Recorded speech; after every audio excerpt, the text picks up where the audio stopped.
కూటమి ప్రభుత్వం అధికారంలోకి వచ్చినప్పటి నుంచి మాజీ ఎంపీ మార్గాని భరత్ హయాంలో జరిగిన అభివృద్ధి పనులను విధ్వంసం చేయడమే లక్ష్యంగా పనిచేస్తోంది. సరైన మెయింటెనెన్స్ లేక దండి మార్చి విగ్రహాల పెచ్చులు ఊడిపోతుండగా అసాంఘిక కార్యకలాపాలకు అడ్డాగా మారుతున్న ప్రభుత్వం పట్టించుకోవడం లేదు. ప్రజల ఆదరణ పొందుతున్న సేవా కార్యక్రమాలకు ఆకర్షితుడైన భరత్ అభిమాని తన సొంత ఖర్చులతో దండి మార్చి విగ్రహాలకు పెయింటింగ్ చేయడం ప్రశంసనీయం. అలాంటి సందర్భంలో దండి మార్చి విగ్రహాలను సందర్శించి పూలమాల వేసేందుకు వెళ్లిన భరత్ పోలీసులు అడ్డుకోవడం దురదృష్టకరం.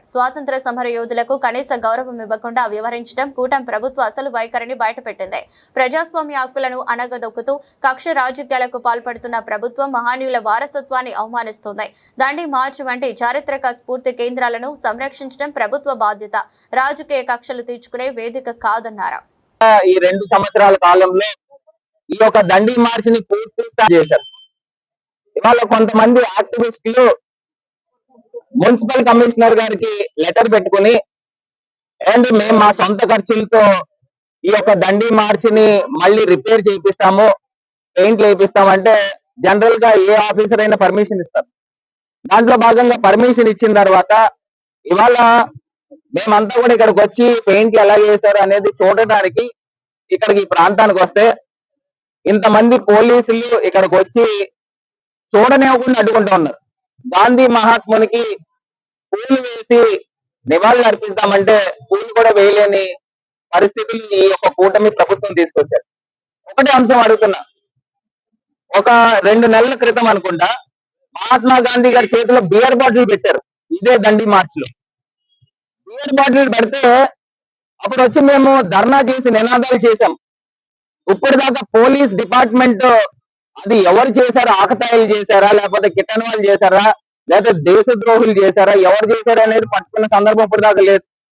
ఇవాళ మేము వచ్చి ఇక్కడ శాంతియుతంగా మహాత్మా గాంధీ గారి పెయింట్లు అందంగా వేశారు. చక్కగా పూలమాల కూడా వేయడానికి అవకాశం లేదు. కనీసం పూలు కూడా అర్పించలేకుండా చేస్తున్న ఈ పరిస్థితులు చూస్తే నాకు ఆశ్చర్యం అనిపిస్తుంది. నాకు నోటీసులు ఇచ్చారు రావద్దని. ఇక్కడ సోషల్ మీడియాలో ఏదో రీఓపెనింగ్ అనే ఒక పదంతో సర్క్యులేట్ అయిందంట. దాన్ని బేస్ చేసుకుని మేము ఒక బాధ్యత కలిగిన ఎంపీగా పనిచేశానండి 7 నియోజకవర్గాలకి. మేము ఎందుకు రీఓపెనింగ్ చేస్తాము? అది చేయాల్సిన అవసరం మాకేముంటుంది? ఇవాళ ఇంతమంది అడ్డుకునే అవసరం ఏముంది? ఇవాళ దేశభక్తి చాటకూడదండి. ఇవాళ లక్షల రూపాయలు ఖర్చు పెట్టి రిపేర్లు చేయించి పెయింట్ చేయించారు, సొంత డబ్బులతో చేయించారు. కొంతమంది యాక్టివిస్టులు, సోషల్ యాక్టివిస్టులు, మా అభిమానస్తులు. మరి ఈ కూటమి ప్రభుత్వం వేయచ్చు కదా, 2.5 సంవత్సరాల నుంచి ఎందుకు వేయట్లేదని అడుగుతున్నాం. ఈ దారి ఎమ్మటి వెళ్తా ఉంటే మాకు నిజంగా మనసుకి బాధ కలుగుతా ఉంది. మొత్తం పెయింట్లు ఊడిపోయి, పెచ్చులు ఊడిపోయి, దారుణమైన పొజిషన్స్ ఉన్నాయి. బిఫోర్ వీడియోలు చూపిస్తాను.